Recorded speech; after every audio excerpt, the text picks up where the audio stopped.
Hey everyone, sorry. I told all the speakers 12:55 in their DMs. I realized, but I had put the invite for 12:50, so that's my apologies there. But I want to welcome everyone to our FOMC space. For those unaware, the bank failures have kind of stopped, maybe, since March and April. We've had a cooler CPI, a cooler PPI, and many will say an even cooler bull market. This is an incredibly important Twitter space for us at Unusual Whales because it's our 24th Twitter space, but our 1 year anniversary of doing these to the day, 1 year. So thanks for everyone who's listening and those who have supported us. Uh, with that, I want to just welcome everyone for starting their afternoon with us. And I'm Unusual Whales, and I'm happy to have Nicholas help lead the conversation. Nicholas, if you can. How is it going, everybody? I'm dealing with some audio issues on my side, but we should be able to keep things rolling per usual here. So I'm excited as always to have these great macro speakers here with us. As those who frequent our spaces know, I like to keep these panels very open for discussion. So as we kind of go along here, everybody on the panel, please feel free to discuss openly, add your thoughts to any given topic. The only request I have is that we stay muted when others are talking and use that good old-fashioned hand raise emoji right here on Twitter. So without further ado, let's get through our panelists here. First up, we've got Joseph Wang. We always are happy to welcome back Joseph, our go-to Fed guy. He headed the trading at the Fed's open desk, has a great introductory book on central banking called Central Banking 101. He's the CIO at Monetary Macro and just launched a ton of macro courses. How you doing, Joseph? I'm doing well. It's great to be here, and congratulations on the anniversary of your spaces. These are definitely my favorite spaces. I appreciate that. I can't believe it's been that long already. All right, next we've got Jem Karsan. Jem, a leading volatility expert and can explain the ins and outs of Charm, Vanna, and how options change the market. He's the founder of Kai Volatility, which you should all be subscribed to immediately. Check out his speaking on YouTube and Spotify as well. Welcome, Jem. Hey guys, always good to be here. Starting to get pretty interesting here. I think this is a pretty important day. Wonderful to be on here with everybody. Wonderful to have you as always, Jem. Thank you. Next, we've got the Last Bear Standing, another friend of our spaces. Last Bear is an expert on markets where he writes about monetary policy in his weekly Substack. If you're not subscribed to that, go do that, since, as we've said before, he can't share it as actively on Twitter as he used to for reasons. Welcome back, Last Bear. Thanks, guys. Thanks for having me. Again, looking forward to this spaces. Just to repeat what Joe said, these are definitely my favorite spaces to be a part of. It's been great to be an active member of the panel for the past year. I definitely get a lot out of it, probably more than I put into it. So it's great for me. I'm looking forward to it and looking forward to the discussion. I'm looking forward to this one as well. Thank you so much for coming, Last Bear, as always. Up next, we've got Bob Elliott. Bob is the CIO at Unlimited Fund, former IC at Bridgewater, and the all-time leader in useful Twitter threads during a banking crisis. He's a friend of these spaces as well, so let's give him a warm welcome. How you doing, Bob? Hey, thanks so much for having me. Really appreciate it. I appreciate you being here as always, Bob. Thank you. So as I said, everybody, we've got a really great panel of experts here. But before we get into it, let's take just a quick moment to go over some things that have happened since our last panel. The Labor Department reported an unemployment increase to 3.7% versus a 3.5% expected. Payrolls increased by 339,000 versus the 190,000 estimate. CPI, which was just released this week here, came in at 4% versus 4.1% expected, and PPI came in at 1.1% versus the forecasted 1.5%. A debt ceiling agreement was finally reached, avoiding a historical default, and markets have enjoyed a massive rally alongside of VIX at pre-COVID lows, entering officially into, many say, a full-fledged new bull market.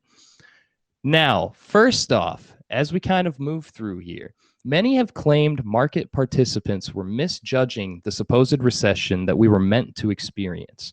With now only 10% off all-time highs for SPY, I'd like to get the panel's thoughts on predictions of the market, not on predictions of the market going forward, but rather some understanding on how we got here. So, Jem, I'd love for you to start us off with a breakdown for those wondering. How did markets get here? Is this a hatred rally? Is this a newfound AI rally? Do markets just not care about rates and only care about future rate falls? Please elaborate if you can, Jem. Yeah, so vol itself has become very compressed. There's a cycle here that happens, right? Especially once short interest builds, you get to kind of a local bottom. You know, at some point, the amount of hedging leads to feedback on the positive side. Short interest kind of squeezes, and vol gets more and more compressed. And this cycle, once it gets started, is reflexive. This has been going on now for some time, and we've reached a very, very compressed level of vol at the center of this complex, which is the S&P 500, right? And this has been going on now for a couple months. At the same time, call speculation is starting to ramp up in certain areas of the market, right? And when that starts to happen, you can get violent rotations. There's an imbalance underneath the surface. And it can lead to a real squeeze of any short interest or under investment in the market. And that's what we've been waiting for to see. We've had a very macro versus flows market now for some time that I've been talking about. The key to ending that and for dominant macro flows to kind of eventually take over is for this positioning to really get forced and squeezed out. We've been talking about this for several months. It hadn't happened yet. We've been looking for it. Here it is. This is what you've been kind of looking for. Yes, what does it do? It changes the narrative. It changes the positioning. We're seeing all of those things happen across all kinds of sentiment indicators, all kinds of positioning indicators. The great thing about that is, you know, this speeds up. I don't know if it's great depending on what side of the position you are, but or you'd like to be, but it speeds up things becoming much more in line with fundamentals, with becoming much more in line with the fundamental flows that we're seeing. And it's not a coincidence here that it's happening right into a big quarterly OPEX, June OPEX, right into some kind of big macro kind of signals, right up against some very important levels. All of these things tend to align here, when these squeezes happen. The June OPEX here has had a ton of open interest. Skew has gone significantly higher in the last month, which only feeds those Von and charm flows I've been talking about. So this has not been the squeeze is not a surprise. It's the thing we've been looking for. The key is to be watchful and ready for when these things happen. And I'll leave it there for now. Yeah, I'll definitely want to deep dive that a little later as well. So you made a lot of really good points that I wanted to touch on during this space. So I will double back on some of those comments, Jem. But for now, Joseph, I remember when the banking crisis was happening, you tweeted confidently that it seems overblown, quote unquote, buying here. How are you feeling now, Joseph, with the markets rallying confidently since then, especially in tech and what's going on with the market as a whole? Yeah, so when I saw the banking crisis back then and how the market was reacting, it definitely felt to me that it was a strong overreaction. So I studied the financial system, and so based on my understanding, it was very much not a systemic crisis, and the overall banking system is actually fine. So I did fade that. Totally did not anticipate the amount of craziness we see in tech. That I'll have to leave to people like Jim to explain to me. But so going forward, I don't actually expect the banking thing to be something that is recurring. I think it's something that was indeed localized. And if you were betting on some kind of view formed by that becoming more severe, I think that would be a mistake. Thank you, Joseph. And we'll definitely be diving again into some bank discussion later on as well. But again, just getting some of these preliminary thoughts. So, as a little bit more backdrop before my next question, which I'll be starting with Bob on, given recent data, some are saying that inflation is cooling off somewhat rapidly. Some, keyword some. May CPI came in at 4% versus that 4.1% expected, as we said earlier, compared to 4.9 in April. This marks the slowest pace in the last 2 years. Core inflation, though, has stuck right around that 5% mark at 5.33%, compared to 5.52% the previous month. Now, Bob, you recently had a string of tweets discussing this, stating, cut through the noise. Core inflation has been stable at 5% annualized. This is too high. Now, Bob, can you break that down a bit for us? What does this sticky core inflation say about the success of the Fed's mandate? Is inflation cooling off, as quickly as some seem to believe, and given the current supposed bull market? Yeah, I mean, I think it's cut through the noise also means don't feel like you have to break down inflation into all the nooks and crannies and the XXXs, right? There's sort of a proliferation of, well, if I take X this and I take X that and X this other thing, then that's going to lead me to a situation where I can start to explain that inflation is coming down. And I think the important thing in this dynamic, and I'll put this thread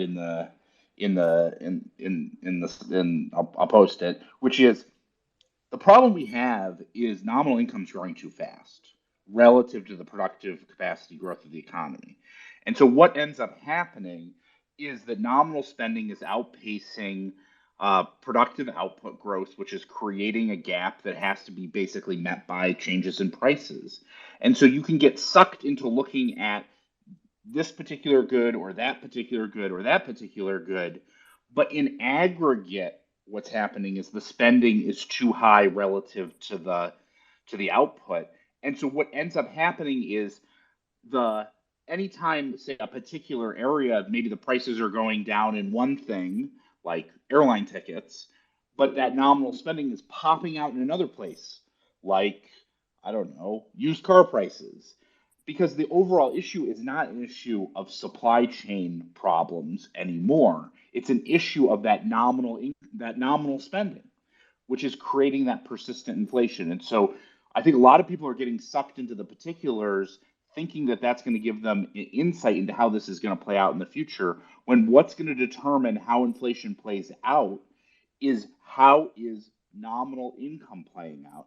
And that remains too high relative to what is what needs to happen in order for the Fed to meet its mandate. And so that's really what I'm focused on when I say cut through the noise, is just focus on the mechanics driving the inflation and focus a little less on the nuances of this set of goods and that set of goods.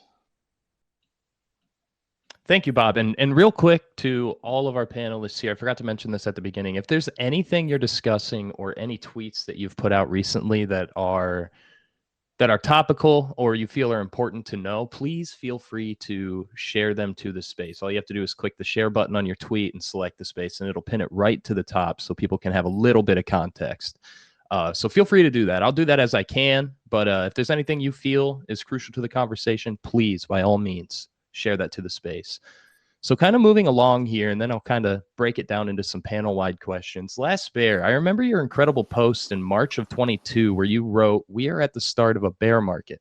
The markets then fell to the second worst market next to the 1930s. What are you looking at now? Like Jem is saying, potential fundamental flows? Are we officially in a bull market, or is this just a rally of temporary reprieve before more pain to come? Last Bear?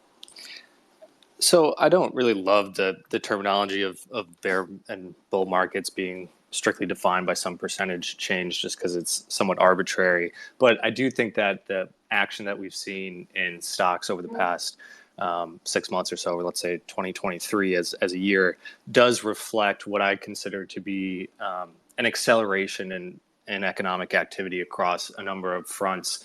I would sort of characterize last year as slowing growth throughout, particularly the second half of the year, as rate hikes started to impact things like housing, construction, and demand, and mortgage rates, as well as other parts of the economy. But really, what we've seen in this calendar year, starting with January, when we had a massive increase in personal income in January, like a 2.2% month-over-month increase, as a huge amount of, I guess, sort of wage increases through the private sector started to hit in the new calendar year.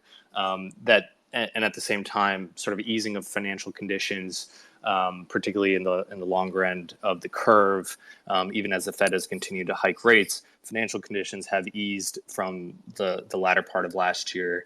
The employment situation seems to start to roll over back towards actually improving as opposed to deteriorating, if you look at the most recent data.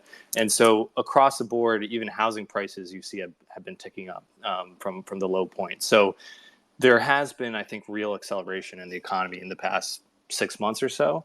And I think that that's somewhat reflected both in the sort of enthusiasm for stocks, both based on a fundamental perspective, but also from a perspective of people feeling good about their finances and having money to spend and putting money to work in the stock market. So I don't think it's totally, a sentiment that's not connected to reality. I think that what we've seen is that the Fed hikes, that financial conditions haven't sort of tightened along with the most recent Fed hikes, and they sort of peaked at the end of last year. And so I think that there is actually basis for the acceleration that we've seen in stocks. Thank you, Les Bear. Now, before I move on to the next topic, does anybody have any comments on anything anyone said so far? Any disagreements, any agreements at all?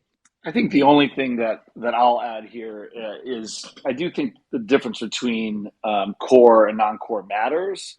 I do think that the secular versus cyclical inflation theme that we've been trying to kind of communicate for many months now is that is connected to that, right? In the 70s, and again we've kind of talked about that ad nauseum, but we did see significant cyclical downturns in inflation throughout the 68 to 82 period. The initial decline in the first recession in the late 60s, early 70s was significant. It was from 6.5% down to 2.5%. Before the Fed pivoted. And eventually, inflation pushed to 11, and this is not going to be a straight line. But what's important are the structural elements that are keeping, the core secular inflation high. I mean, if you look at a chart of core inflation versus of the total, what you see is core really leveling off at 5% and staying steady. And that's reason for concern. And the Fed's been pushing against that for some time now, but they've been in a bit of a box because of this, not only originally the banking issue that came across, but then you had the debt ceiling conversation, and now the refilling of the TGA. And so not surprising, they've determined as a group to take a pause and see. But there's no way they're feeling comfortable with the kind of speculation they're seeing in AI and the movement they're seeing in markets. And so if you think we're going into a Fed meeting where, they're not going to try and talk this down, I'd be shocked. They can't be happy about what they're seeing here in markets and core inflation at its core. I think the pause that we saw was really more of a function of the bank walk or whatever, the bank run that we saw, paired with the timing on debt ceiling and the uncertainty and really filling the TGA. So I think the Fed will be re-entering the fray here and probably doing it relatively aggressively soon.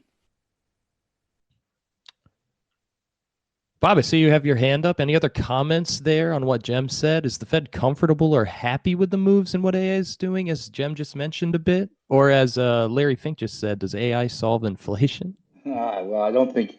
I think I'm aligned with what John's saying. I think actually, I think we're at an interesting point, and I wanted to kind of circle back to some of the things actually he was highlighting at the outset, because I think it's just the description of what's going on in the markets right now and over the last, I don't know, 6 weeks since the last time we got together and chatted. I think it's very interesting to hear sort of from his perspective the technical workings of the market and how that has driven us to where we are today. I think, I'm looking at this dynamic from a macro lens, and from that perspective, I think what we're seeing in a lot of ways driving this market action is an increasing recognition of higher for longer, but an important type of higher for longer. Maybe this is a nuance in that whole picture, which is a higher for longer where the Fed remains 1 or 2 steps behind. And that's really important because in that circumstance, you have a situation where stocks can outperform, stocks can continue to benefit from the elevated nominal growth more so than the drag from the tightening of monetary policy. But for bonds, it's a really terrible environment. Higher for longer with the Fed 1 or 2 steps behind is terrible for bonds, pretty good for stocks. And that's really, like, if you look at the market action over the course of the last 6 weeks or so, give or take, that's basically what we've seen. Now, will that continue? I think part of what, the trade was better 15% ago. That diff trade was better 15% ago. But I think, an important part of what I'm looking for today is to try and understand, is the Fed's positioning really going to continue to be 1 or 2 steps behind, or are we going to tilt back to what we were seeing in 22, in the summer of 22, where the Fed was trying to move fast and the tightening was more significant and blowing out risk premiums across both stocks and bonds and all asset classes. Thank you, Bob. I see your hand there, Joseph. Would love your thoughts here as well, especially on that, does AI solve inflation idea?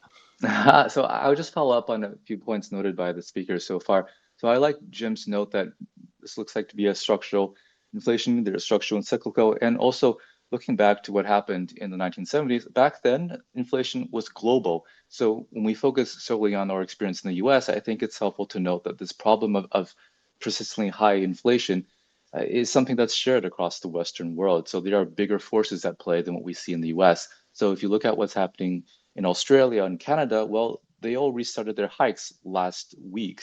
The Bank of Canada actually paused in January. Governor Macklem over there basically gave a mission complete speech, and then last week he's like, actually, I'm going to hike again, and maybe I'll hike some more. And if you look across the pond to the UK, they're having some very serious troubles getting inflation under control as well. So there just seem to be these broad structural forces that are happening in the world that's not just about the Fed. So that's something to keep in mind. And I really like that Bob's idea that we have an income-driven cycle where, because incomes continue to increase, so people can continue to buy more. And I'd also note that one other way that people can finance additional purchases is through asset prices. And so one of the common ways that monetary policy works is to try to dampen down on that wealth effect. So here's the Fed trying to, make you buy less stuff. But if we have these tremendous ebullient asset markets, then people continue to be able to have more money to spend because their stocks are going higher.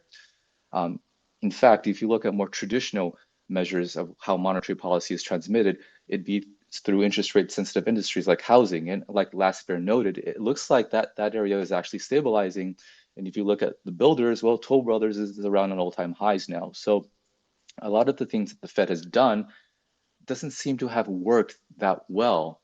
You have asset prices soaring towards all-time highs, interest rate sensitive sectors like housing stabilizing, and even if you look at autos, well, vehicle sales are continuing to tick up, and as do new car prices and used car prices as well. So I think we're in a really interesting landscape right now.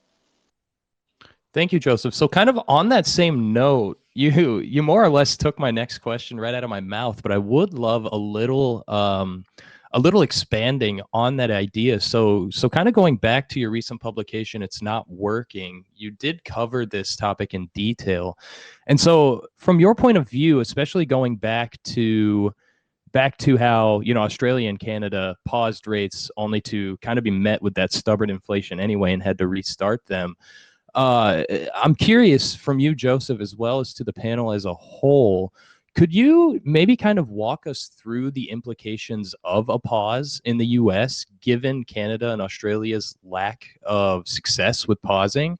Is pausing kind of part of that higher for longer and a deeper recession concept there? So I think that a pause is not unreasonable because, as we know, there is a lag between where monetary policy is made and when it affects the economy. And as Jim noted, there are some reasonable concerns in the economy. How big of a credit contraction will there be in the banking sector?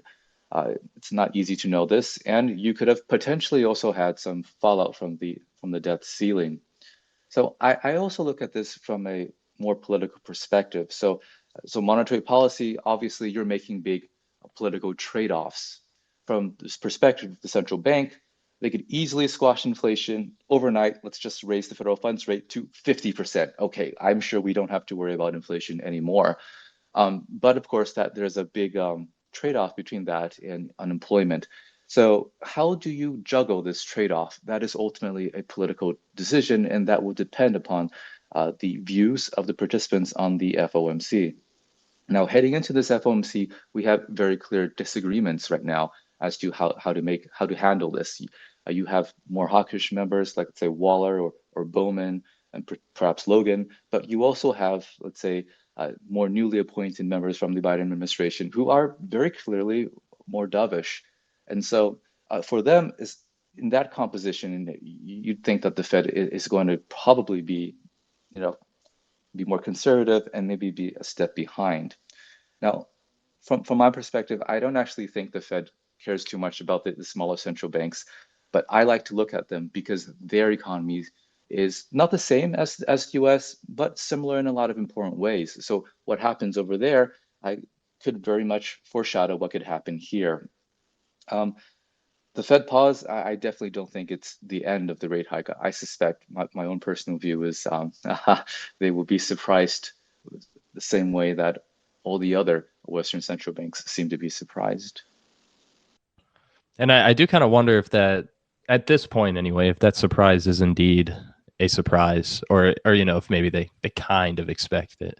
Jim, I saw you unmuted there. Yeah. And actually, my next question was for you as well, so we can kind of spin off into that. Perfect. Yeah, I'd love to just, first of all, couldn't agree more with Joseph. I think when you look at a macro flows perspective, much has been talked about when it comes to, how QT has not actually happened yet, and the refilling of the TGA could play a significant role, in actually beginning to take some of that short-term liquidity out of the market, right as the lagging flows from interest rate changes, which is call it 18 months or so, really start hitting the economy. So much has been talked about there, but what hasn't been talked as much about, which is very important that Joseph is highlighting, is the global tightening, right? That's happening. Global liquidity is really, in for, if you look forward, 6 months forward, is in for a very different look. 6 months ago, we knew there was a lag on interest rates policy. We thought QT was coming. It didn't come because of a bunch of reasons. We now are looking at, including the TGA, et cetera. But I think that global tightening is very important, and I do think it serves as a clue for what's happening otherwise. In terms of your AI comment, which I don't know if that's where you want to go with this, but I think that's something that we haven't talked about, which I think is very important. It's a narrative. Clearly, you can talk about NVIDIA's earnings and the trends there. Obviously, it's an important long-term thing, but the narrative around it and the moves obviously have not been quote unquote rational. There's structural reasons for that. There's structural flows for that. I kind of hinted at this at the beginning, but I think it's important to understand, all of this breadth disconnect we're seeing. This happens very, very often. This is something we understand about market dynamics and why that is unhealthy for a market and does not represent a healthy structural move. When index vol gets pinned and you have fundamental macro liquidity flows that are negative, that those macro liquidity flows will filter through to every stock, but obviously have a higher percent of flows effect on stocks that don't have these other flows, these other particularly vol flows, and the structural flows that come off of that. Vol pinned on the index level mean, negative flows structurally mean all the small caps, all of the entities that aren't major vol centers tend to go down or have less positive flows. But wherever there's a short vol center, right, tends to be what counterbalances, something on an arbitrage constraint has to counterbalance those fundamental flows if the index at its core is more static. And so initially that starts with that short vol center, which has been NVIDIA and the AI sector, right? You start to get then squeezes that then can then translate into the core broad market if they become powerful enough, particularly with calls and the leverage in them that can be significant. And that's the part of the story we're in now, right? So we started a call squeeze that was pushed by big macro flows and fundamental structural flows coming off of vol arbitrage constraints that have pushed this now to a point of high speculation that is now kind of taking markets along with it, particularly in a structurally important period here in the June expiration where structural positive flows exist. This all makes sense for kind of final kind of chapters of a squeeze, but they are not fundamental flows. These are things that are structural, and generally they lead to their own unwinding because eventually vol gets too low, you slide to too low of vol compression becomes unpinned as entities have to come back and buy what's increasingly too cheap of vol, right as kind of potential energy from lifting a market higher off the ground, right? The forces of gravity still matter, paired with again the potential implied unpinning. So that's kind of a broad kind of view of what's been happening there and the movement in those stocks from a flow perspective. I think narrative follows price, and that's why we're hearing all of the talk about AI. Thank you, Jem. And I'll also really want to pick your brain in a bit here. I'm going to spin over to a question for Last Bear here in a second. But later I'm gonna pick your brain about the concept of breadth versus volatility. But we'll table that for a little bit later in the panel. For now, Last Bear, I would love to get your ideas on how a pause can affect the market as well. And for just a little context here, some economists are still saying that the 2% goal set by the Fed is now unrealistic, even with more hikes or even that pause, with some even saying 3 to 4% will be the new target. I'd love your thoughts here, Last Bear, and as well as if you have any comments on what Joseph and Jem just said. Yeah, I guess for the first part, how the market will react, I mean, we'll see in a couple minutes here. But my guess is, given that it's sort of priced in that there's not going to be a raise, that we haven't really seen huge moves out of FOMC in at least the recent meetings, because a lot of it has sort of gone to consensus and has been sort of priced in. I think maybe to points that speakers were mentioning earlier about the stickiness of inflation, I do think that we potentially, sort of in line with the comments I made earlier about acceleration in the economy overall, I do think that we're at a period where sort of the inflation battle may take an interesting pivot here, particularly given that exactly a year ago was the peak in gasoline prices. Energy prices have been a huge negative driver of, or driving inflation, year-over-year inflation metrics down.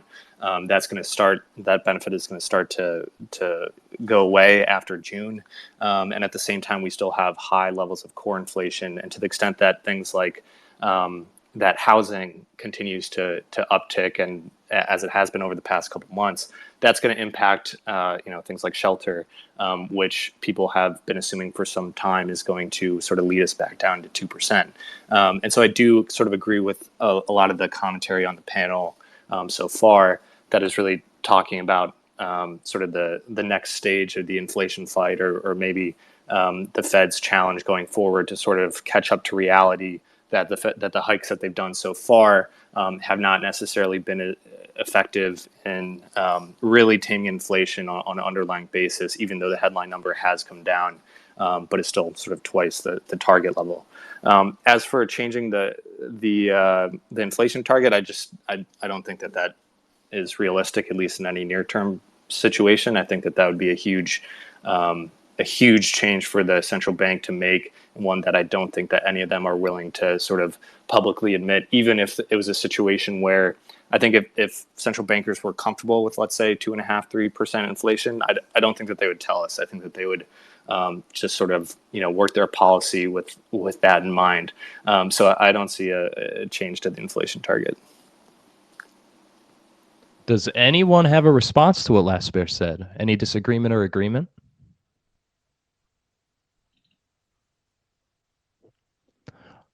Yeah, go ahead, Joseph. I'll just make one note, and I totally agree with the Last Bear about changing the inflation target. That would, from the Fed's perspective, be really destabilizing.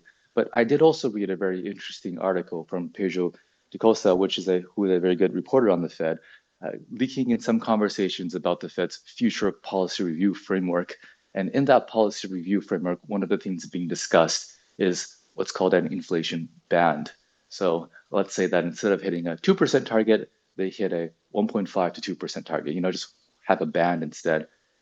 So I don't know if they would change the inflation target in the future, but I think that if they were, this would be a very, gentle way of doing it.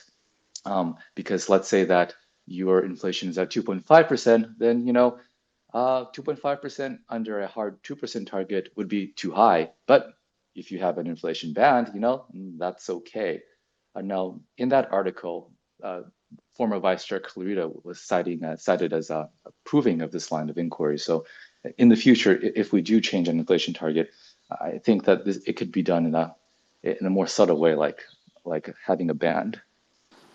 And just to add on to that, I guess we did technically change the inflation target back in 2020 when the Fed moved to an average inflation targeting regime as opposed to a strict 2% sort of cap on inflation. So I do think that that's, in a similar way to bans or something like that. It's sort of a softer way to provide more flexibility, which actually we already have seen happen to some degree. Yeah, Bob, go ahead. But, we've had 2 years of elevated inflation way above the Fed's goal. What that would mean is that they need to, if they're really pursuing that in a serious way, that means bring on the 1% inflation for the next 5 years to meet the level target over time. And so, if anything, if they really care about that and they care about the level of prices and averages over time, they have even more work to do. I think they probably don't care about it as much as they'd like to admit, but that they got a lot of work to do. Part of this conversation, and I'll just leave my thoughts at this, which is a lot of people want to talk about whether they're going to change the mandate.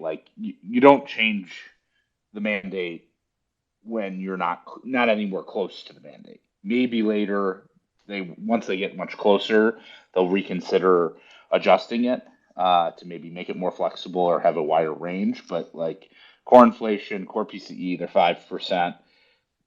It's going to be tough for them to get to 2% anytime soon, and so they're not going to be going around having meaningful conversations about changing the target until they have the credibility of having actually gotten to the target they originally had claimed. Jim, go ahead. Bob mentioned, credibility. I think that's the important word, right? The target is a narrative tool. The power of the Fed is probably more in what it says and what it directs as its intentions than policy even. The reality is the Fed is trying to maintain some level of credibility that they have control over the long end of the curve and more importantly, long-term inflation. If the market continues to believe that they do, which it still does, they can control long-term inflation reflexively, in the sense that, you don't want long-term inflation expectations going higher for two reasons. The first of which we all know, which is, demand gets pulled forward. But two, if you can borrow, at what are long-term negative real rates, and you can buy everything pinned down, that naturally also forces inflation higher. And this, goes back to the 70s and the issues we had there. So it is a narrative tool. It is a their attempt to maintain their credibility. The problem with that is, if markets, if we are right, and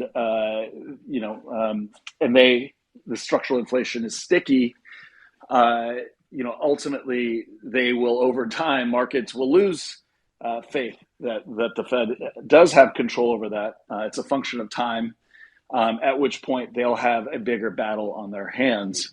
That doesn't happen in kind of phase one of this cycle. Right now, they've had control for 40 years, and at baseline, it is natural to assume, as the world is, that the Fed will continue to maintain control. The real question about those targets will come, if we actually see sticky inflation on the core level more structurally, and then the Fed is forced to come and raise more. And that's the part of the story that becomes more difficult to control when the Fed loses credibility. Thank you, guys. So again here, any other comments perhaps around credibility or the ideas of bands, as Pedro, a good friend of our spaces, Pedro da Costa, who couldn't be here today, wrote about, and that Joseph brought up? Bob, go ahead.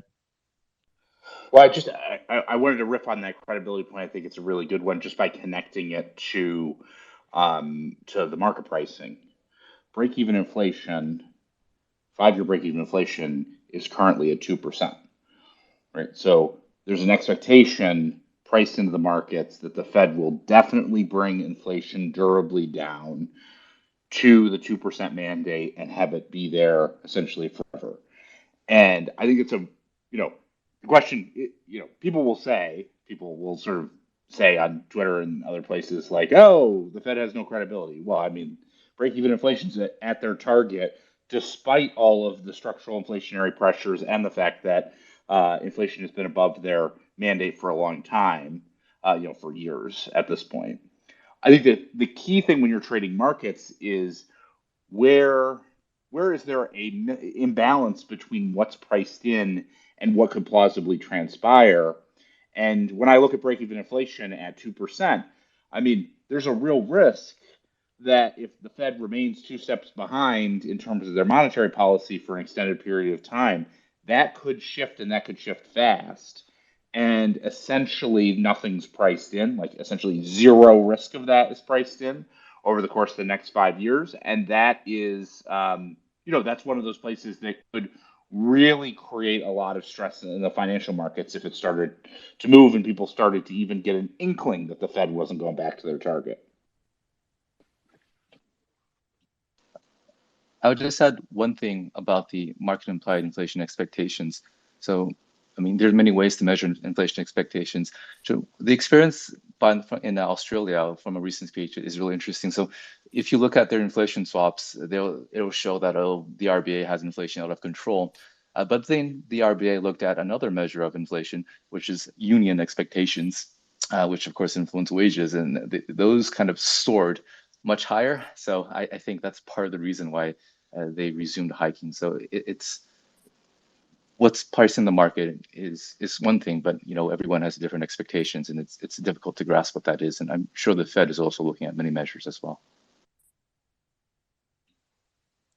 Beautiful. Thank you, Joseph. Jem, I saw you unmuted for a second there too. Did you have something to add as well? No, I was just going to say I completely agree with both these guys. There's a definite disconnect with what's happening globally and where markets are pricing inflation now. What we're seeing in U.S. markets, it does make for an interesting kind of asymmetric opportunity if played properly, given the complete confidence markets seem to have in the Fed and their ability to control this. So I'm going to pivot a little bit back to something we talked about right at the beginning here, that discussion of nominal growth. Now, as mentioned, the labor market remains strong and wage growth is also underway. Bob, you recently discussed the connotations of wage growth and the labor market. And to quote kind of what you were saying, significantly more pain will be needed to ease wage pressures.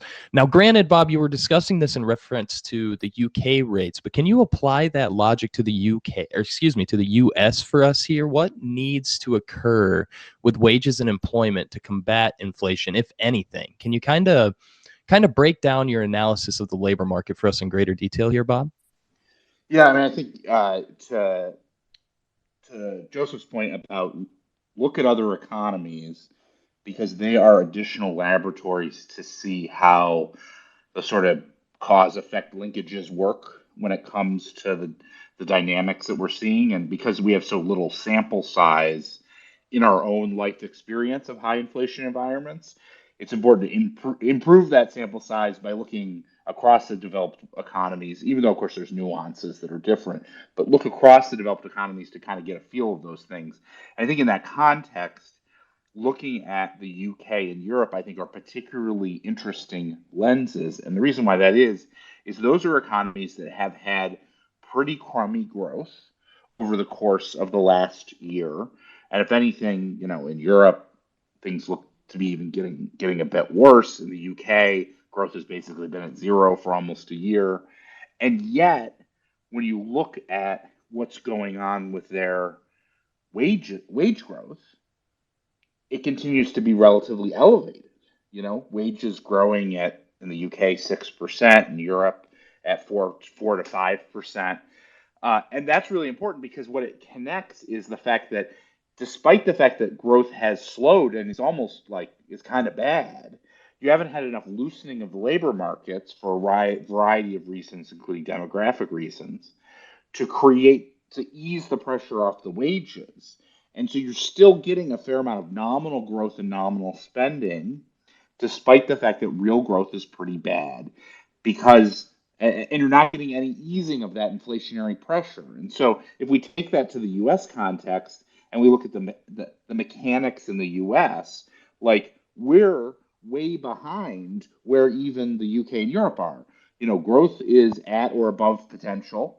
In the U.S., the unemployment rate's at secular lows. Wage growth is at 5 or 6%, depending on how you want to calculate it. And so when you think about it, we have all this talk about, are we in a recession or are we not in a recession? And that is such a boring conversation because it does not matter whether we're in a recession or technically in a recession or not in a recession. What matters is there enough weakness in the economy to create a significant loosening of the labor markets in order to break this continued wage growth? And that's going to take things like hundreds of basis points of moves in the unemployment rate to get there.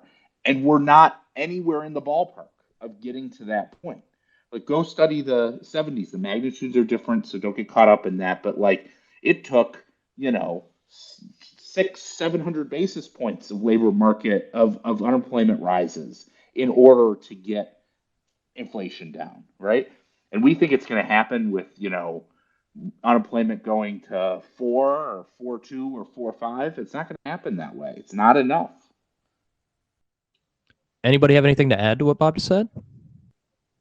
All right, so I think what I want to do here is I'm going to go back to picking on Jem here. So Jem, you recently appeared on Real Vision Daily Briefing where you discussed the relationship between breadth and volatility, citing NVIDIA as the head of the spear.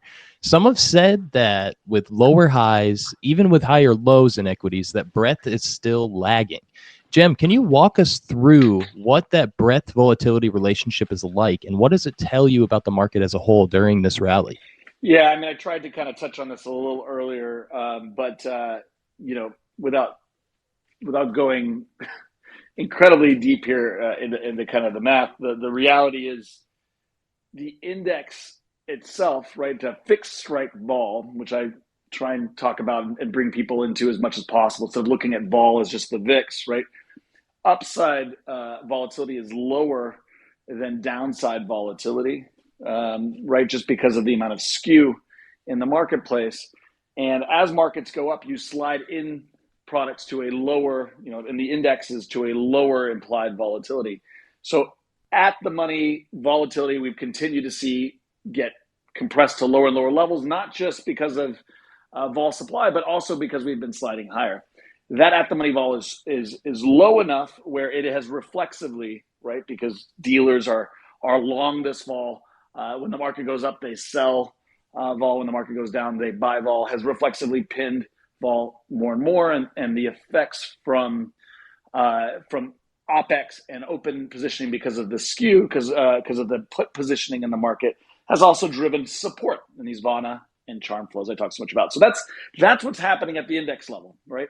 You're getting this reflexive vol compression that is kind of a reflexive loop, something that we saw in 2017, which I've talked about, drive the lowest realized and implied volatility by 30% that we've seen in 125 years. There was so much vol selling, that vol compressed so much it got into a loop. So this is what's happening and happens, which drives vol compression cycles in the S&P.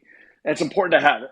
The S&P is, most people think is an index. Oh, it must just be a amalgamation of the constituent values. No, the S&P is as much a center, actually more than a center, than the individual stocks in terms of flows. And so you really need to kind of flip your thinking upside down on this and understand that the flows coming off the S&P themselves are more a center of gravity even than the individual stocks. Once you realize that and realize that the index is fairly pinned and on a realized basis, and was particularly so for until those last couple of weeks, right? This is kind of the undoing of that begins.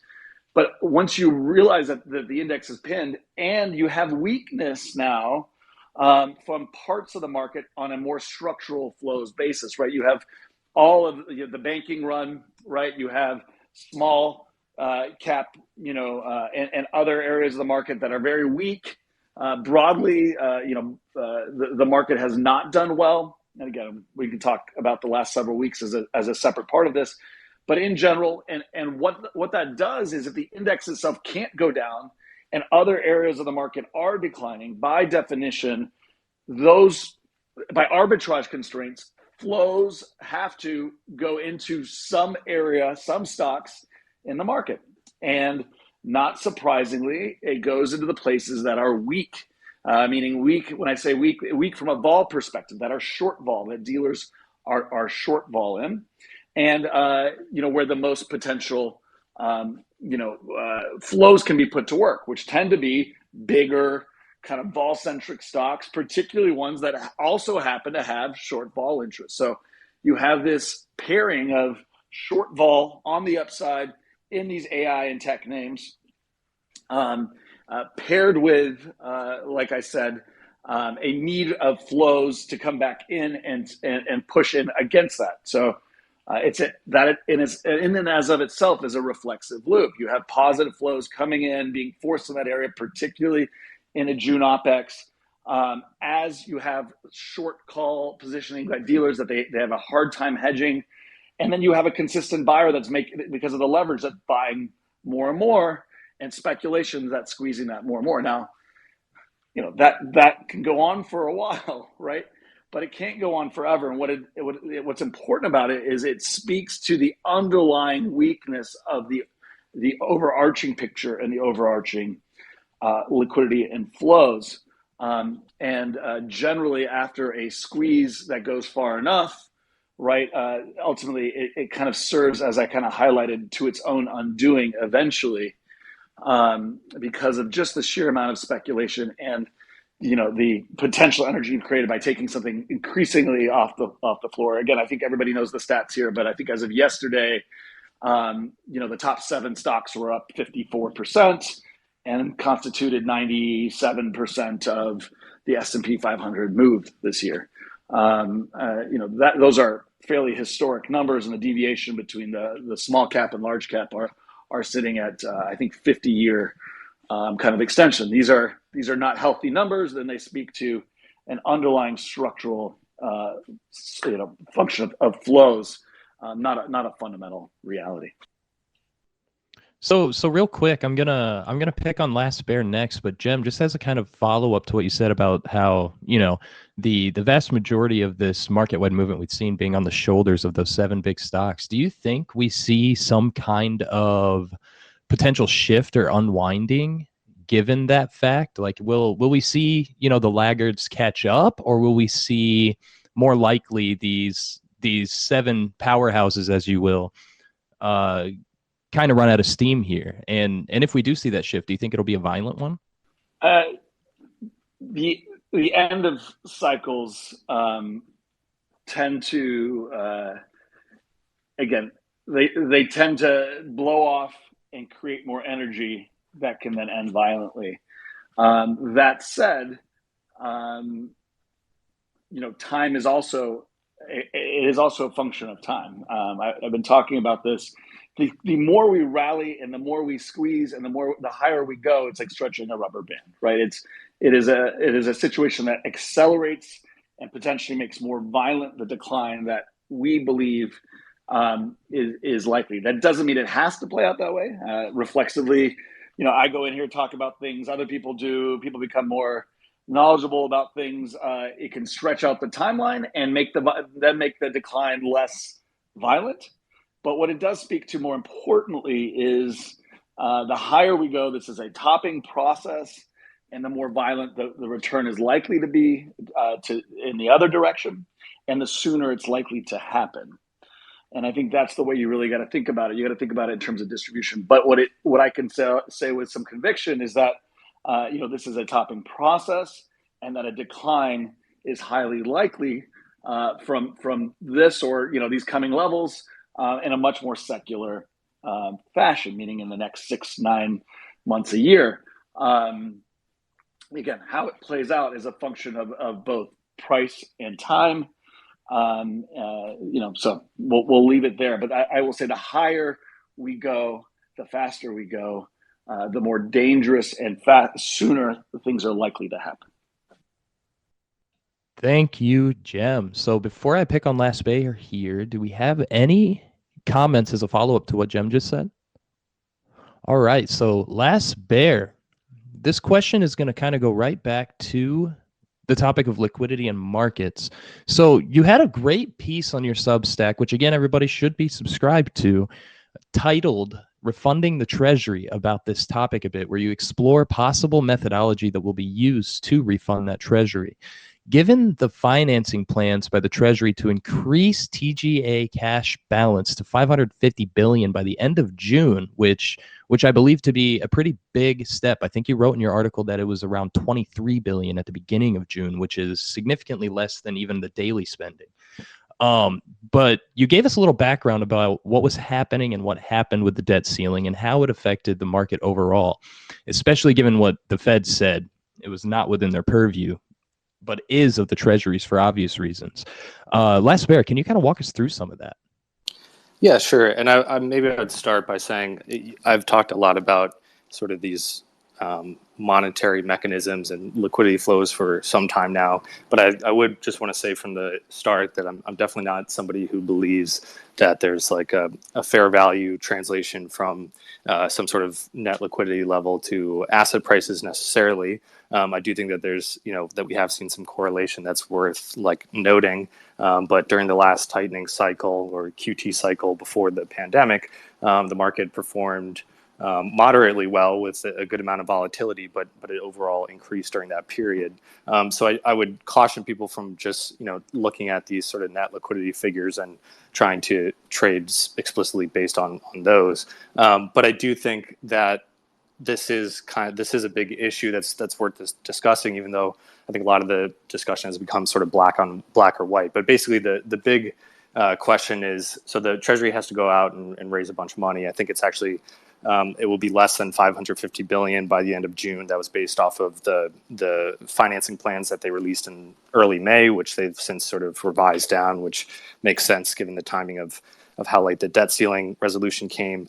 But broadly speaking, the idea is that for the past year, the Treasury is basically almost exactly a year. The Treasury has been burning down a cash balance that started at about $900 billion back in May of last year. And they drew that down almost to zero in the past month. Now they're going to go back and sort of replenish that to some degree.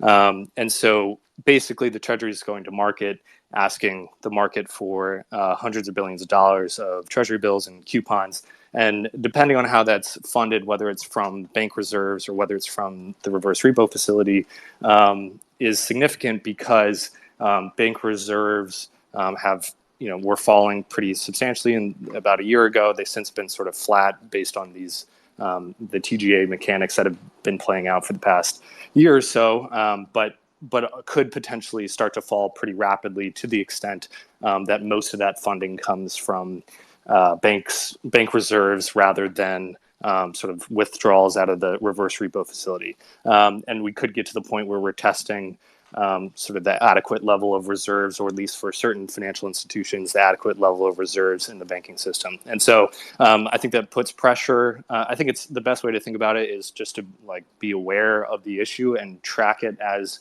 we go over the next couple months and see how the reverse repo balances move versus the funding plan, how bank reserves move as well. And if it starts to get to a point where we start to really draw down on those bank reserves, then I do think that puts incremental more pressure on the banking sector, and probably some incremental pressure on yields, as basically the Treasury is going out and issuing new debt and needs to find new buyers for that, and potentially downward pressure on stocks as well. But I think it's an important issue, but I also think that it's become one that's sort of myopic in terms of this is going to determine the market, which I don't think is necessarily the case. Thank you, Lasper. We've got about 2 minutes until we get our data released. Jem, I see you have your hand up. I do want to kick this around the panel while we wait for those numbers. So, Jem, go ahead. Yeah, honestly, just real quick, I would love to hear Joseph's kind of view on the plumbing, what he's seen so far in terms of the first, call it, week or week and a half since the debt ceiling. Reverse repo facilities have not moved as much, have not had as much of a draw as we might have expected, which you would think means more bank reserve liquidity. I don't know. I'm curious to hear Joseph's thoughts. Yeah, I think. Well, first of all, I think Lasper did a really good discussion as to what we should look forward to going forward. Now, with respect to what's actually happening, I think right now, so we're having June corporate tax payment dates. So that's responsible for some of the drawdown in the reverse repo facility. Now, going forward, though, my expectation is that, as you noted, Jim, there's some reflexivity to this. And I have no doubt that the Fed has been bombarded with many people claiming about the dangers of this sudden liquidity withdrawal. So my sense is that the Treasury is trying to manage this by adjusting its issuance. One, to be a bit slower than expected. Like Lasper noted, they had a target of 550 by the end of this month. Now it's 425, much more manageable, and it gives the market more time to adjust. But the second thing that they did is I think they're trying to adjust their bill issuance such that more of the liquidity will be drained out of the RP rather than the banking sector. They're doing this by revising their bill issuance to be shorter in tenor. So, for example, they have a new set of regular cash management bills that matures in 6-week increments. So this is better for the money market funds because they don't have to, let's say, buy something and then, the Fed hikes or cuts rates and causes them to be offside. So they're trying to encourage money market funds to buy more of these Treasury bills such that the liquidity drain will come out of the RP, which in my view would be much more market neutral. Now, so far, it's really early, so I don't know if they've had a lot of success yet. When I look at the most recent auction results yesterday, it looks like the cash managed bills that cleared at below the reverse repo facility rate, and so that's not the money funds buying. I've also spoken to someone in the dealer community today, and it seems like they're seeing some more interest in money market funds.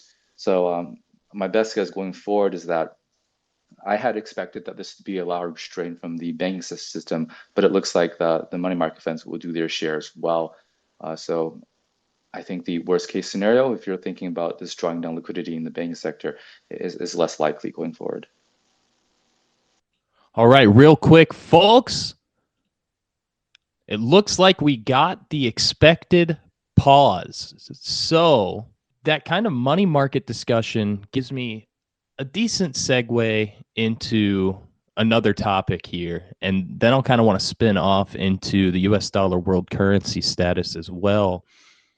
But first here, does anybody have any initial comments on the pause? Does it validate? Does it invalidate your expectations? Bob, I see your hand there. Feel free.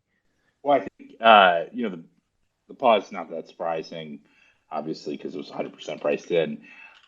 Go to the dots. We have a 5.6% terminal rate priced into the end of 23, 4.6 priced into the end of 24.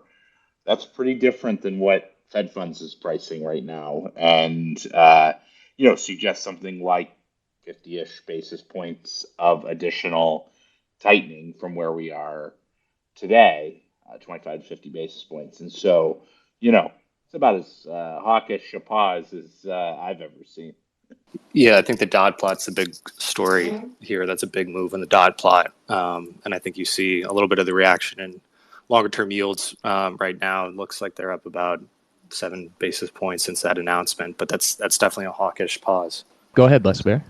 It is kind of funny to me just thinking live why they would pause if they're also going to increase the terminal rate in the way that they did. You'd think it'd make more sense to continue hiking if they know that if they think that that's what's required. But I'm not sure how much my opinion matters.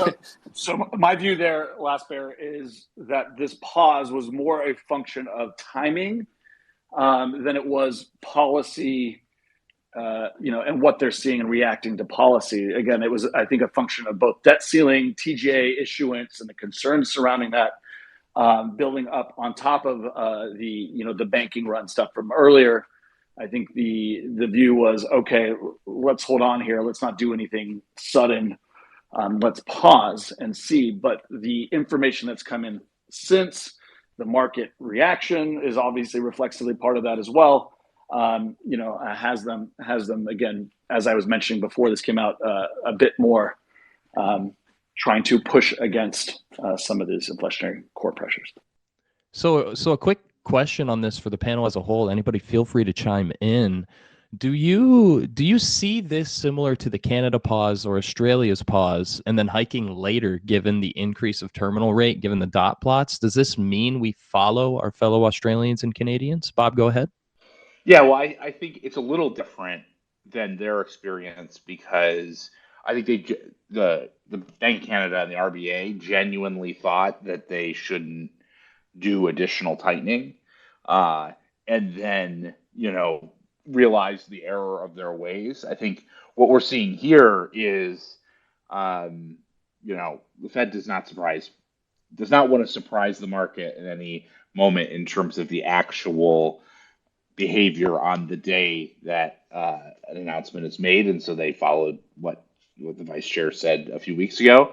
But this is a pause and a skip. This is every intention that they're showing, at least in the dots, is that they will continue to hike, which is different from Canada and Australia, who were surprised, I think, by the persistence of the inflationary pressures in their economy, and so then kind of had to catch up after they recognized it. Jim, go ahead. I think it's a perfect example for listeners of how narrative just follows price, though. I mean, this isn't new information, really. I mean, the market has just been ignoring the Fed and everything it's been saying and all the data that's been coming out if it's surprised by this, right? The reality is we had, hot employment for 2 cycles now. We've had the Fed and pretty much every speaker coming out basically, talking about this, but markets continue to rally. Now the information comes out and, oh no, it's bearish. But that really is more of a function of flows and where we sat in the cycle, right, for structural flows in the market, than it is a function of this narrative. Hey, sorry guys, I have to jump in on Fox Business, so I'll have to head out now. But thanks so much for having me. Hey, no worries. Thanks as always for coming, Joseph. Folks, if you're not following him, please do. Joseph puts out a ton of great information on the regular. Oh, go ahead. So I was just going to add that I think that the probably one of the biggest questions out there in finance right now is whether the 10-year resolves upwards or whether short-term rates sort of resolve downwards over the next, coming year or so. But basically, we talked about it before, but there is just such a big disconnect, I think, in sort of where particularly the bond market overall is viewing, inflation break-evens, where they're pricing longer duration. What's implied by their pricing of sort of a deeply inverted yield curve, and I think that. This dot plot definitely challenges that perspective. And to the extent that the 10-year is going to sort of resolve upwards towards the federal funds rate as opposed to the opposite, which is currently what the market expects, that has really big implications for asset prices, at least, fixed income asset prices, also things that are related to fixed income yields like mortgages and whatnot. So I think it's going to be interesting to see how that resolves. I do think that this increase in the dot plot, as much as everyone on the panel prior to this, prior to the release, was talking about the stickiness of inflation and sort of the next battle. I do think that this was probably a surprise to the upside in terms of where that terminal rate is, and to the extent that we're still going up rather than staying flat and going down. That's a pretty big shift. Bob, go ahead. Yeah, I think the overall dynamic here of continued tightening, even this may be still a bit behind the curve when you look at the basic picture of how strong stocks are, how low unemployment is, how decent growth is, how wages are growing. Like, talk about ignoring the macro data. I love that. There's no incremental information. If you had just been looking at the macro data, right, this was obvious. The question is whether or not the Fed is going to respond to the macro data in line with what it's telling them. And so far, over the course of really since the SVB situation, have been very hesitant because of concerns about that. And now we're finally starting, here I'd say, are finally starting to recognize that macro data suggests that they should be moving it along more substantively than they have so far. But look, in the big picture sense, the S&P 500 is down 50 basis points. It's at 43.50 and is down, 50 basis points. Let's also keep this all into perspective. We are not close to the type of asset price adjustment that typically is necessary to create a meaningful slowing in the economy. And that's just an important place to hold, which reflects the fact that we're probably still not close. We're still a step and a half behind. It's just that the Fed's not 2 steps behind. Perfect. Thank you. Really good feedback on that. And I just got to thank you guys as a whole, as always, for keeping these so easy for me with how fluid you guys kind of go back and forth. So I just do want to take an aside here to kind of pivot to that concept I mentioned earlier about the US dollar as world currency. Now, per Markets Insider, economists have noted significantly rapid erosion of the US dollar standing as a reserve currency. Just for a little context here, in 2003, the US dollar accounted for roughly 2/3 of total global reserves. By 2021, this had fallen to roughly 55%. However, from 2021 to 2022, the US dollar saw an 8% decline, from 55% to 47%, 10 times the average annual pace of decline, which, mind you, was accredited largely to sanctions against Russia following the Ukraine invasion. Now, yesterday, when asked about the risk of de-dollarization, Janet Yellen said we should, quote, expect over time a gradually increased share of other assets in reserve holdings for countries, indicating a gradual decline in USD's place within those global reserves. Now, Bob, I know Forex isn't your full specialty, but many listeners want us to discuss the US dollar's dominance and if it's at risk or not. So, Bob, I'd love your thoughts here, and then I'm going to kick this out to the panel, maybe with Jem right after you, Bob. Well, I have spent my entire career having conversations with people about people asserting that the dollar was going to collapse as the global reserve currency, and me saying that it's not, and me taking a lot of heat for that. And then the reality is, like, take a look at the charts. The charts show that the dollar share of global reserves today is the same as it was 75 years ago. It's basically unchanged. Some of the adjustments, and Jens Norvig did some good work on this. Some of the adjustments, particularly in reserves going into yen, are a reflection of some of the ways in which a lot of that stuff was swapped into dollars in an attempt to get additional yield by central banks. And so if you adjust for that, there's basically been no change in the dollar's share of global reserves over the last 20 years. And so, like, this is not. I mean, I sort of. It's fine. I'm glad we're talking about it because it's a question that comes up a fair amount. But, like, the big picture is this is a non-story. And in particular, when you think about this question, what you have to think about is what are the alternatives? The European capital markets are too fractured and credit risky for people to invest in. The Japanese bond market is basically, is hugely owned by the BOJ and is illiquid. If you have any meaningful size reserves, UK, Canada, Australia bond markets aren't big enough.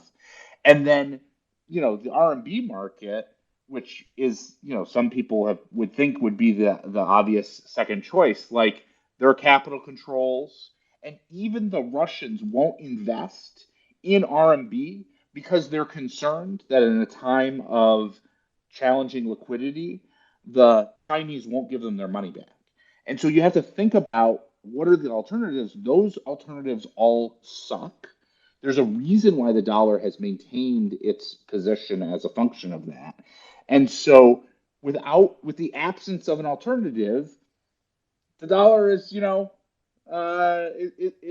is the best looking place to save, and that's why its role as a reserve currency hasn't really changed. The last thing I'll say is that the one place that might benefit from this, and we're already seeing the flows, is in gold. The vast majority of investors don't hold any gold in their portfolios. That doesn't make a lot of sense. Even a relatively modest reallocation of global reserves from dollars or any other currencies to gold could create a heck of a squeeze on gold. And so it's one of the tactical reasons why gold in your portfolio, not just from a structural portfolio construction standpoint, which it's a good asset to hold, but why you might think about adding gold structurally in your portfolio today. Thank you, Bob. Jem, I see your hand, but Bob actually just gave me a great segue, and I'm going to kick it directly to you, and you can also tie in your thoughts on what he just said as well. So to what Bob just said, Yellen did also state during that same line of questioning that, quote, there's virtually no meaningful workaround for most countries for using the dollar as a reserve currency. However, it leads me to this question here. However, some large countries have indeed started using other means, including U.S. allies. France, for example, completed their first yuan-settled LNG trade in March. India purchased oil in UAE, dirham, and rubles. So, Jem, and then last bear. Is the U.S. dollar in trouble, or is the rapid erosion a temporary one due to global political and economical factors? I want to emphasize, and this is a way you always need to think about things. It's about time frames, and it's about bigger 100-year, 40-year, 10-year, different cycles, right? And the importance of these changes. Beautiful.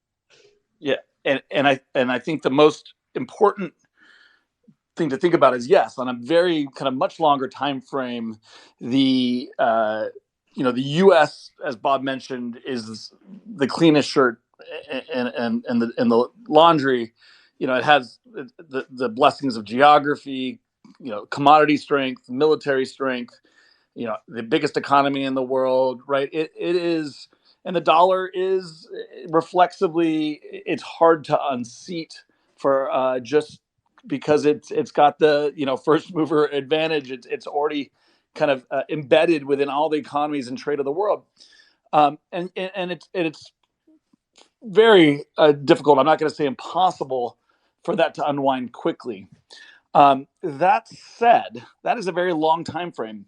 What we see during inflationary periods, if we are truly, as we believe, in a more secularly inflationary period, is that they are not just tied, again, I've talked about this populism trend. I don't want to go into that ad nauseum here, but it's not a coincidence that during the 70s that populism that came with created the Great Society program and everything else that kicked off inflation also led to protectionism, a beginning of a Cold War, the beginning of a hot war in Vietnam.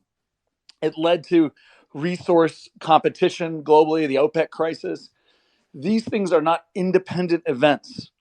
I think very few people talk about the connection between all of these events.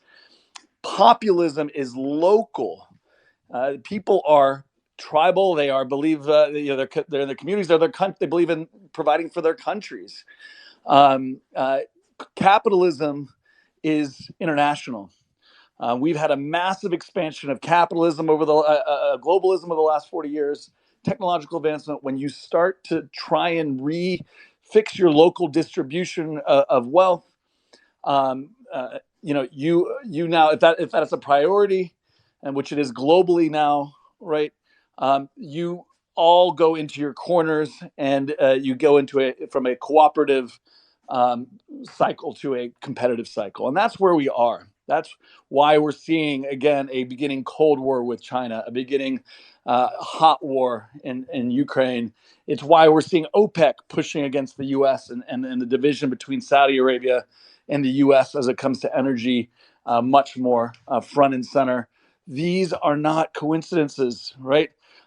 They are all tied into the same thing. And when that happens, if you look at the 1970s as a data set, what you see is dramatic loss of control by the the Federal Reserve or the central power monetarily, and you see significantly more economic warfare as well, which increases volatility, which naturally will lead to people diversifying, right, to other kind of areas. So it is a more unbalanced, less, again, we're going from a very two-dimensional world where the Fed has complete control, that the Fed put was dominant globally, to a situation, if inflation is indeed secular, which again, I have strong reasons to believe it is, to a situation where the Fed has much less control and there's much more economic warfare that leads to diversification by global entities and a desire to unseat some of that power that sits so centrally in the Federal Reserve and the U.S. dollar's hand. So on a more decade-long time frame, I would expect this to be a trend that's not going away. That doesn't mean the U.S. dollar is getting unseated and that it's going away, or that this is going to risk the U.S.'s undoing. But it will mean more volatility for the dollar, more FX volatility, more rates volatility, and yes, more precious metals volatility. That volatility in particular is very low relative to the forward outcomes, I would say. We can talk about directional gold or not, but what I can say with fairly high confidence is that the volatility levels in gold are way too low. Thank you, Jem. So that actually brings me to another question. We've got about 9 minutes before the presser, so I wanted to hit this one before we jump to that. So kind of back to this topic of that erosion and whether or not the U.S. dollar is in trouble at all. Like we mentioned, signs do indicate the likely reason for that decline was those sanctions placed on Russia following the Ukraine invasion.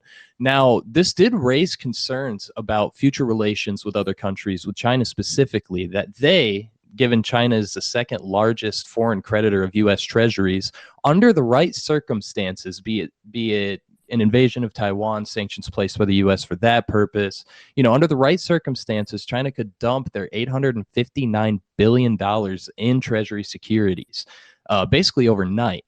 When asked about this, Yellen indicated that there have not been any exercises in preparation for such an event. So my question, let's start with Last Bear, and then I'll kick it to the panel as a whole. Is this a real threat? And if so, what can even be done to mitigate it should it happen? Well, I think in the case of Russia, so moving back a little bit, Russia's been reducing their dependence on U.S. currency as a reserve, or U.S. Treasuries as a reserve currency in their central bank holdings for a long time, going back to Crimea and all that stuff back in 2014. So they've been preparing over a long period of time to sort of for what they expected eventually more aggressive sanctions, which obviously came with the full invasion of Ukraine last year. And so that's a process that took years to do. And I don't think that, and again, I'm not an expert in exactly how this would work, but I think that if the U.S. freezes someone's, they would want to sell off in advance of having their assets frozen, basically. So they want to move into something else first. So I don't think that there's a situation where all of a sudden, if the U.S. puts sanction on a certain entity, then it can't interact with others on U.S. systems effectively. So I think that it would have to be sort of a preemptive move by one of these countries, say China, to sort of start to roll away, which arguably you could say that they have been to a degree, but they still hold about $1 trillion of treasuries. So I also just kind of agree with what other folks have mentioned on the topic, which is that you have to look at what the alternatives are. And for a number of different reasons for each one, there's not really a great alternative.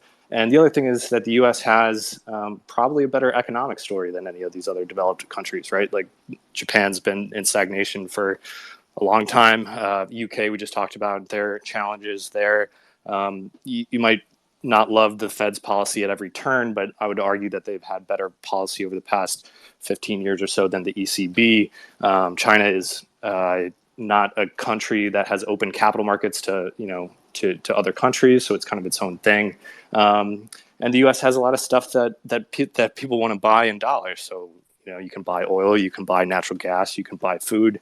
It's valuable, and part of that is based on the economic production of the country, and the anticipation that economic growth is going to continue, and that those dollars will be able to purchase goods and services of use going forward. So I'd probably sit with the other panelists here and not being particularly concerned about it.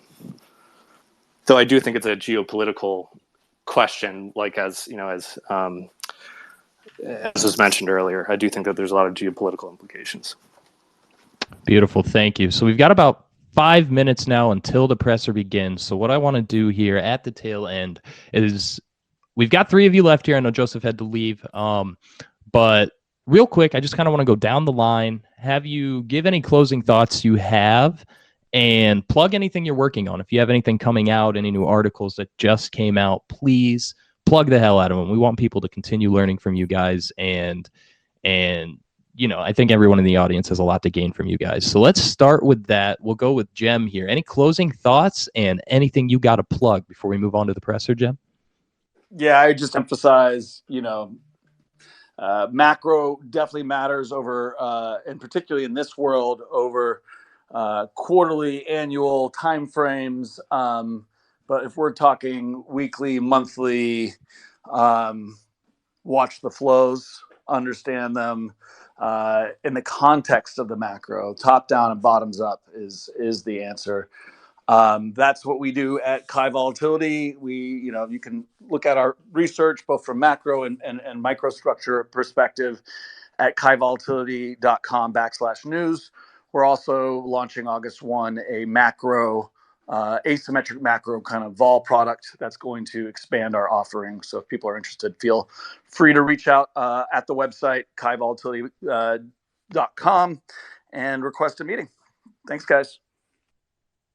Absolutely do that, guys. Jem, invaluable resource for all things macro, especially in that volatility space, Jem. I cannot emphasize enough how grateful I am to have you on here for basically all of these. Same goes to Bob Lastbear and Joseph, of course. Bob, any last comments here? Anything you got to plug that's coming out?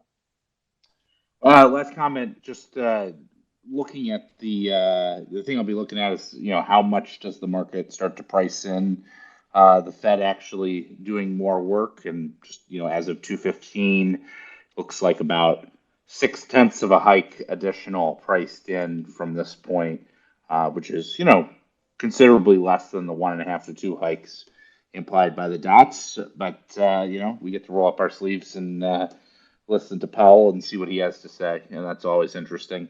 Things to plug. I'm the PM of the HFND ETF. You can learn more about that at unlimitedfunds.com. If you're interested in talking to us about the product, interested in investing, definitely sign up there. Let us know.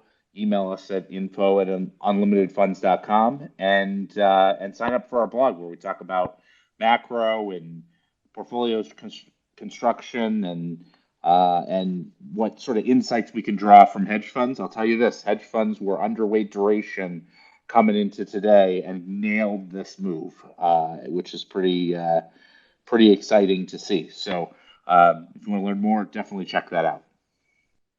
Definitely check that out, guys. Thank you again for coming, Bob, as always. Last Bear, anything new you got to plug? Any final comments on the discussion? No, just thanks for having me.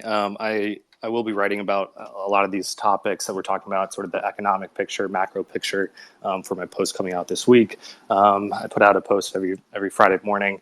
Some of them are free to everybody. Some of them are for subscribers. But if you like what I say, you can follow me on there or here on Twitter. So thanks, guys. It's always a pleasure to be on the panel.